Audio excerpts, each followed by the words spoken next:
It's the TCTV training show. The TCTV training show. They're learning how to shoot and learning how to light, learning how to mic and edit right. These are TCTV's finest in training, doing their best with focusing and framing. It's the TCTV training show. The TCTV training show. You're watching TCTV. It's the training show. The TCTV training show. They will get better. Start out by looking over our handout here, and we're going to start out with your pre-production for an interview. Okay, so the first thing you could do is you could scout out your location in advance if possible, and so you can go to the place where you're going to do the interview, and you can think about, I want you to think about background when you do that, because you're going to put your subject in front of something. And when you go to scout out your location, take a look at what's around, all right? You want to have something interesting, something not busy, something that doesn't look like something's coming out of their head.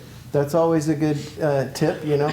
And then the other thing is look for options that you might have for B-roll and cutaways. So a B-roll or cutaways, have you ever been watching the news and you see somebody talking, and then all of a sudden, like, they're talking about a new dam or something, a dam is being built, and they're talking about it, and they're saying this dam can do all these things, and then you see the dam, but they're still talking, right? That's what is a cutaway. We call that a cutaway, or we call it B-roll. So you're going to be looking for things that you can get shots of that you can edit in to cover up the person being interviewed, you know? So, and that's important, because if you've got an interview where somebody's saying a lot of, oh yeah, and you know, and they're talking like that, well, you want to edit all that ums out. But when you do that, when you edit the ums out, then you've got a jump cut. Does anybody know what a jump cut is? You do, okay. So tell us what a jump cut is. It's like when you cut out the wrong, like, ums and stuff. It's kind of like when somebody's talking, and then they're talking, and then all of a sudden, bloop, they skip, right? Well, that's what B-roll does for us. It covers that up. We can cut away to, and B-roll and cutaway can be used. Those are just the two terms that really pretty much mean the same thing. There might be subtle differences in the terminology, but that will cover up that skip, you know, where their face jumps, because you're editing out some stuff that they said, and then they're going to be in a different position. Does that make sense to everybody? So we're going to be looking for B-roll and cutaway when we do our location scouting. You want to research your subject and then schedule your interview. So you want to know a little bit of something about what you're going to be covering, what you're going to, like if it's about a dam, you want to like look on the internet, you want to talk to some people about this new dam that's being built, and then you want to find somebody that can talk about it. You know, you can't just use anybody to talk about the dam. You want to be, you know, interviewing the project manager or something, somebody that knows something about the dam. So then you've got to schedule your interview, right? You can't just do an interview without telling somebody, you know, to meet you at some place at a certain time. And then you can talk to them a little bit beforehand about what they know. You can just talk to them on the phone about, you know, what they're going to be talking about during the interview. And that'll help you shape your questions. The next thing, you might want to coach them on stuff not to wear. Now, what not to wear, in case you guys don't know, thin patterns, thin stripes. Then you want to prepare some questions, and I said leading questions here, because you don't want to write questions that are going to be answered with yes or no, okay? Anytime you start a question with the words do, are, will, how many, you're going to probably get just a one-word answer, you know? Do you something, something, something? Yes. And that's not good for your interview. Are you something, something, something? That's a yes or no. That prompts a yes or no question. How many? They're going to say 12, you know, and you don't want them to just say 12. So you want to ask questions that are more like these questions I have. I have some samples up here. What are your plans for the future? That's a good question. What is your opinion about whatever? Those are good questions where they're going to actually have to speak to it, and they're not going to be able to answer those questions with yes or no. And if they do answer with yes or no, you're just going to have to, on the fly, come up with a different question that's trying to guide them into what you want them to say. Okay? If you have B-roll or ideas for B-roll, you might want to ask questions prompting them to mention things you have footage of. You just say, tell me about the mechanics of the dam. Then they'll start talking about, they've got these huge turbines and all this stuff. And then you can show a shot of the turbine for your B-roll. So you can always guide, them to say things that you want them to talk about so that you have those footage. And it's good to have this B-roll and cutaways because, it makes your piece more interesting. It makes your video more interesting. And you want to decide whether or not you will have an on-camera interviewer or an off-camera interviewer. Okay? So during the interview, you should be polite and grateful. You should make them feel at ease by assuring them that you can edit or stop if they need to, especially if they're nervous about this. And I want you to do this before they start talking about anything. Before you ask them the question, the first question I want you to ask is, tell me your full name and spell it for me. And then you record. Okay? Record them saying, Robert Kam, Public Access Manager, or I would actually, Robert Kam, ROBERTKAM, Public Access Manager. That way you have it on tape, you have the footage of it. So when you're in editing later, it's easy to access that and to get the spelling. Because you'll think it won't happen. You'll write it down, but you'll lose that note. You'll lose your notes, and you're in editing, and you're like, oh, where did I put that? But you got it there, it's on your footage. So, and then while you're doing your questions that you worked on beforehand, take notes, okay? Take notes about things that they're talking about that you can get shots of for your B-roll, all right? So if they do talk about those turbines in the dam, then write that down, turbines, and then you can go later and get shots of those. So you can do your B-roll before your interview, but you may want to have some time after your interview to get B-roll that you didn't think that you were going to need. And ask them to repeat parts of the question if necessary. And so that's important, especially if you're not going to have that on-camera person doing the interview. Get them to restate parts of the questions so that when you're in editing, that statement can make sense by itself. Okay?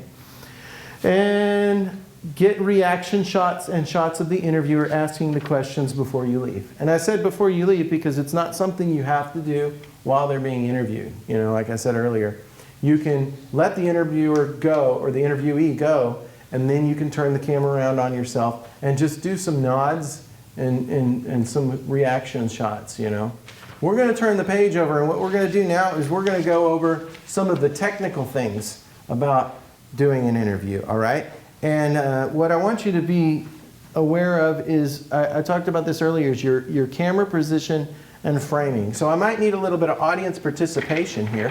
Okay, so this is the position I would like you guys to interview people in. All right, so now I want you to be on their eye level. Yeah, you're just rolling around there. So first off, this camera is pointing up at her a little bit.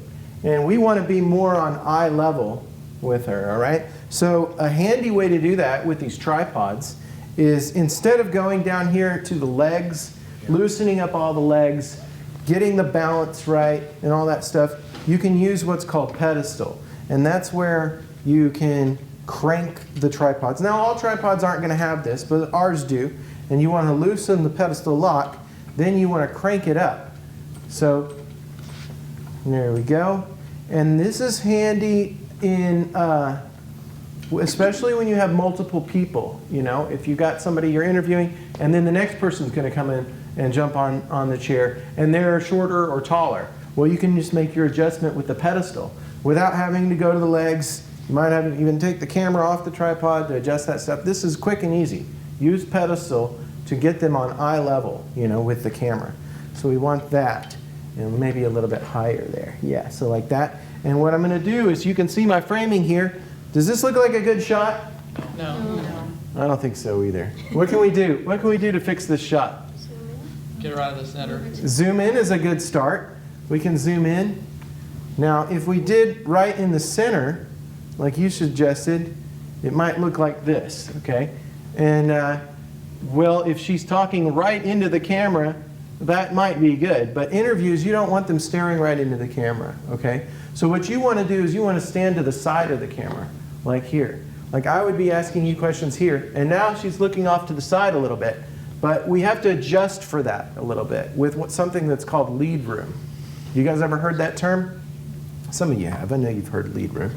Lead room is where we give a little bit of space there, like so. So now it's a little bit less jaunting. You got a little space where she's looking, and it's just better for, does it feel better? And does it feel better for her to talk to me on the side of the camera instead of like me being behind the camera and talking like straight into it? Does this feel better? I think so too. This is how I do interviews. Now if you have a camera operator and you have, an interviewer, then you can have somebody standing here and you can have the camera person, making sure the shot's right, Now sometimes you don't have that luxury. You've got to be the person that does everything.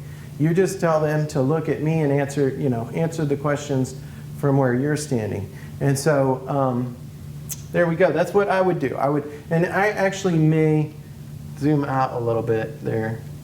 And it depends on your background, okay? I want to roll you over just toward this table here just a little bit. And do you need some help? Do you want me to roll you? Okay, because what I want to do here is show you what this could look like with a better background, okay? So I'm going to move this camera. Now just always be aware that you don't have to change your subject. You can move your camera to affect your background. Earlier, we had her just in front of the gray, right? And it was boring. But I can just move this camera over here, and now we've got a background. And what I would probably do with this is I'd have you actually face me, and I'd stand on this side here. And there we go. And look, now we have an interesting background. You see that? So just be aware that you can always move the camera, not just the subject. You can move both if you need to get a certain background, interesting thing like that. Your depth of field is how much is in focus, from the camera lens to the background, which parts of that are in focus, okay? It could all be in focus, like this is kind of all in focus, but what I like to do is give some depth of field so that the background is out of focus a little bit. It makes it look a little neater, and it makes the viewer pay attention more to the person's face than where they are. So if I move this camera back here, oops, it's okay. If I move it further away and I zoom in now, it's your zoom ratio that's going to make a difference. It might be awkward to the interviewer, but now you can see that for your interviewer, but it's going to give you that blurriness behind them. So I could go ahead, especially if I had a camera operator, then I could have this camera operator here, and I could come up here closer, and I could do that. I can conduct the interview here, being off camera. Or you can even do over-the-shoulder stuff, where this person is in here. So there's another option for you. If you have that on-camera person, then you can have the camera have the interviewer's shoulder in the shot at sometimes. Now I would recommend you balance that a little bit. Don't always have the over-the-shoulder thing, but have it for some of the interview, and then go ahead and get like the medium close-up or medium shot or close-up without the interviewer in the shot. But you can definitely do the over-the-shoulder things. Okay, you're done. Thank you for your help. All right. Right now we have really good lighting because we're in the studio. We worked on these lights, we focused them, we got them in, this area is lit up really nicely because this is where I'm doing my presentation. But in the field, most of the time, you'll be outside and you'll have to deal with the sun. So another thing you need to consider is sunlight. And you want the sun to be, this is something you need to check out when you do your site survey. And you need to consider what time of day it's going to be. Because if the sun is right overhead, that's not a good time to do an interview because you're just going to get a lot of shadow on their face. If the sun is not overhead, if it's noon is probably a challenging time to do a field interview when it's sunny. If it's overcast, you probably don't have any problems at all. Now, if you do have it later in the day where the sun is over there, for instance, then you're going to want the sun to point at them. Yeah, you don't want to shoot this way with the sun behind the subject. Shooting into the sun. Yeah, that's no good. You're not going to have them lit up. You need to have them, you need to have light on their face. And then the other problem, though, is if the sun's really bright, they're not going to be able to see as they're talking to you. So, that's something you have to also be aware of. Overcast is a lot better for shooting than bright sunny days. But you might not be outside. You may be indoors, And if you're indoor, what you're going to need to do is bring a light kit with you. Okay? And so we have a light kit right here. This is a 3-light kit.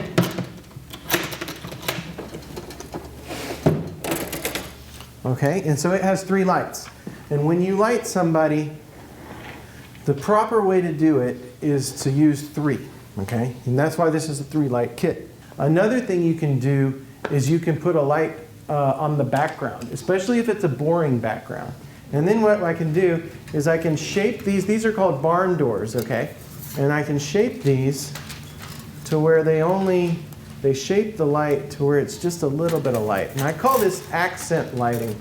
So we're using some accent lighting on the background to make it a little bit more interesting. Now, if you look at the screen there, I'm going to turn this on. Look at that. Is that pretty? I like that. Yeah. So we can just do like a little stripe thing, A little stripe thing to make it a little interesting. Is that a lot prettier than for instance, this? There. Oh, yeah. Yeah. Yeah. So there, that makes your background a lot prettier and more interesting. And next I want to talk about some microphones and microphone technique. The best microphone for you to use for an interview is the microphone that I've got on right now. Mine's wireless. You can see where it is, right? This is my microphone. Okay.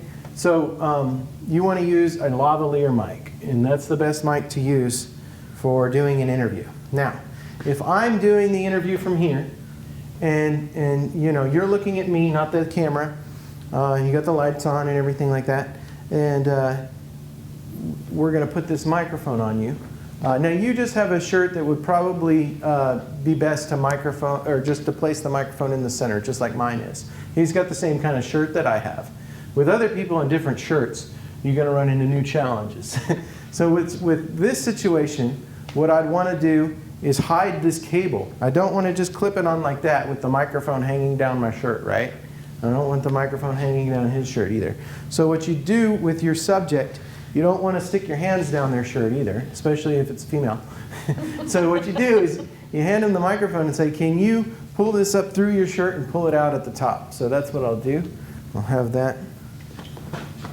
All right. And then I'll grab it now, and then I can put the clip on it.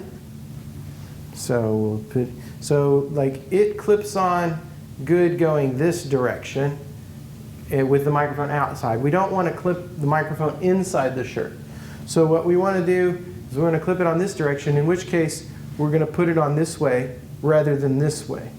Okay, can you see that? We're putting the clip on. If we put it on this way, then it'll clip in the right direction. If we turn this clip around that way, then we're going to have a hard time clipping it on his shirt. So make sure you get the clip in the right way, and just be aware. Sometimes it's not obvious that you can actually just take the clip off and turn it around. You don't think about that, if the clip is actually on there. So what we'd probably do is have you unbutton the top button there. And then another thing I want to do is I'm going to take this cable and I'm going to wrap it around the outside, and this is the outside of the clip, okay? And then I'm going through the inside of the clip. And that's how you get this loop. And you'll see that this loop kind of is going to go behind the fabric, whereas this part of the loop is going to be in front of the fabric. So what we'll do is we'll put it like so, and then you can button that top button and hide that cable behind your shirt a little better. There we go. See that? And that's a good microphone placement for his shirt. What if they're wearing a one-piece dress? You got a different challenge. Ties are very easy Sports jackets are very easy. But dresses aren't. I mean, One of the, Jack and Teresa had borrowed a camera from here, and they wound up feeding it through my sleeve and hiding it down, so it Oh, kind okay. of went through the back of the sleeve and then into Because I didn't think the. you'd just go up. No. yeah, you could go through the back. You can go through the back and you can hang it around the side. And with what you're wearing, what I would do is, if you were sitting here, what I would do is I'd clip the microphone right here. I'd clip it right there. the cameras so we can all see Okay. what you're talking about. Yeah. Okay. So I would clip it. Let me get your face in there. There we go. So what I would do, if you were looking at me and I was interviewing from here, I'd clip it right here on this side. And why would I do that over this side? 'Cause Closer to her mouth. she's facing. Yeah, we want to do it on the side that you're going to be facing. Same thing with a sports coat. You know, if it was a sports coat, then you'd put it on the side that they're going to be facing you. So. Thank you. So the proper placement with these microphones is kind of like right where the center of the chest at the sternum, you know? You don't want it like far up here because you're going to get a lot of bass from their vocal cords and their trachea there. If you have it too low, then you're going to get a lot of background noise. So you want it about the sternum, and then you want it on the side that they're going to be facing. Here's another option. You can use this mic. You can use a handheld mic. So, and with this kind of situation, you'd have your cable hooked up to it, right? And you can like actually hold it, you know, point it at the person. And you can talk to them, and you can point it back. But you got to make sure that you point it at the person that's talking. So, and that gives you another feel. This is also a good option if it's a rushed thing, you know. If you need to just, like somebody's walking by and you need to grab them real quick and you need to say, hey, what do you think about this, blah, blah. So here is how I've organized this project that we shot at Three Magnets Brewery, where we had several interviews and some B-roll. So all of these underneath this event here, where it says Three Magnets, these are all the keywords that have been assigned to all of this footage, okay? So if I click on B-roll, we're gonna see all of the clips that we've taken that can be used for B-roll, okay? There's somebody picking strawberries, and they actually make beer with these strawberries, which is why they're picking them and cleaning them. So, and then we've got some kegs, and we've got, there's actually the brew tanks and stuff, and there's some beer with their glasses that say Three Magnets on them. And then here's the front of the building, okay? So that's our B-roll that we have for this. Then we have another keyword called Becca interview. So this is one of the people we interviewed, and we actually organized it to where all of these clips, they may or may not be from in the original footage, they may or may not be from one long clip, but they are trimmed, okay? So it's a good idea to go ahead and trim your clips first. Now get those ums and ahs out. And let me show you what it looks like beforehand, okay? Yeah. Okay. That's fine. Do I do that now? Yes, you do. Okay. You do that into the microphone. Okay. Well, can I just talk like this? Does this count as into the microphone? Yes. Okay. He's recording right now. Okay. Great. Okay. Let's imagine that I was I'm not using any of that we just saw, right? Now I'm going to use Ms. Becca. this part where she spells her name, okay? Melissa, And I really can you- won't use that, but I want to have it handy. Okay, so what I'm going to do is I'm going to set an in point. I hit the I button, and you see how that made that yellow bracket go around it? Okay. And then, My name is Becca Pilcher, Beccapilcher, and I'm the Savor South Sound Coordinator. there we go. Okay, so that's all I wanted from that. I'm going to hit O to make that out point, and now you see that yellow bracket tighten in. And now what we'll do is we'll set a keyword. So what we do is we click this little key, you see that key icon? Click that, and we're going to call this Becca interview, and that's already there, so I can hit enter. And you see that little thing go into it? Now it got added to this. And I don't know if I don't think it was already in there, but now I think it's A second. Sabre South Sound. My name is Becca Pilcher. There it is. So there's the clip I just trimmed and keyworded. Okay, so I got rid of all that other, now I don't have to look at all that stuff I didn't need, you know, it's easier to, you know, wrap my brain around it. You know, I can look through these clips. These are the clips I want. You know, this is her talking about the last 2 years, something, and before and that, it's something that I want her to talk about. And here's another thing she's saying. And I've cut out all the ums and ahs and stuff, and I've made them separate clips. Even though originally they may have been one long clip, but doing these trims and keywording them organizes it. And then I have another person here, David. There's all the clips we want to use for David. Nathan. There's all the clips we want for Nathan, rather than seeing all of this. You see how many clips there are, Becca? And then you see, and then this long clip here of David, all those brackets indicate things that have been keyworded, and then it's just better organized. We don't have to watch through a lot of, you know, junk, okay? So there's organizing your clips. Use audio only and overlay track for B-roll clips. Okay, let me show you what I mean by that. So, okay. So down here on the timeline, we have her talking, and this is what a jump cut looks like. Food, which was a big hit.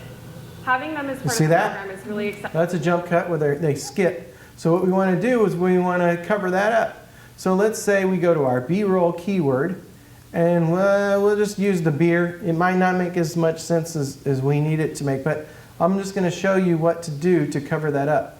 There's the break. You can see it between the clips here. That's where my cursor is. And then we're going to use this overlay track here. Food, which was a big hit. Having them as part of the program is You hear all really that noise? exciting. Their food is not only We can't delicious, use that, their strengths are right? connected. So what, I guess a tip that I wanted to show you here is whenever we use that overlay button, over here you can just designate whether or not you want just the video or just the audio. Well, we want just the video. So I click that and it changes the way these look. And then I can use the overlay button to put that in there without audio. So now we don't have any audio on the B-roll Having them as part of clip. the program is really exciting because their food is not only delicious, but it strengthens our connection to local agriculture. And then, I mean, it just saves you a step This from year we'll having have at least a to dozen take local the audio out producers from later. across the Pacific And then Northwest, we including covered up Three that whole Magnets and Whitewood cider jump from- cut. Another way I want to show you about that you can cover up a jump cut. This timeline here has like all of these interview clips, and here's an idea. Let's see. I don't know what she's talking about. But The food really our big goal with the food was to make everything. She's talking about the food earlier. So what I can do is I can take this clip and I can move this one. He's talking about the food too. So we can do this. We can, let's do this. There. Now we can cut from her. And we were fortunate enough to have the Nisqually tribe serve food, which was a big hit. The food really our We can big cut to goal somebody with the food different. was to make everything. And that's another way that you we can cover got a up, baker- you know, jump cuts. You can cut between different people, you know. And then you can come back to her talking about something different and go back to him or go back to a different person. And as long as what they're saying will make sense, in the order that you put it in. You know, they're talking about the same things, that's going to work for you. But ethics, this is important. Don't re-edit what they're saying to make them say different things. Okay? That's a little bit of ethics of doing interviews, all right? Thanks for coming, everybody.